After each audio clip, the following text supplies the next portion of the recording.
ఏపీలో 4 దశల్లో స్థానిక సంస్థల ఎన్నికలు. నీలం సాహ్ని.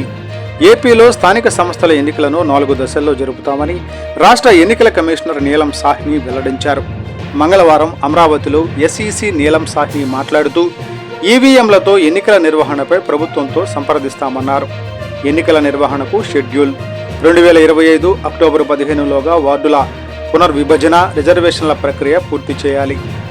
అక్టోబర్ 16 నుంచి నవంబర్ 15లోగా వార్డుల వారీగా ఓటర్ల జాబితాను సిద్ధం చేసి ప్రచురించాలి. నవంబర్ 1 నుంచి 15వ తేదీలోగా ఎన్నికల అధికారుల నియామకం పూర్తి చేయాలి.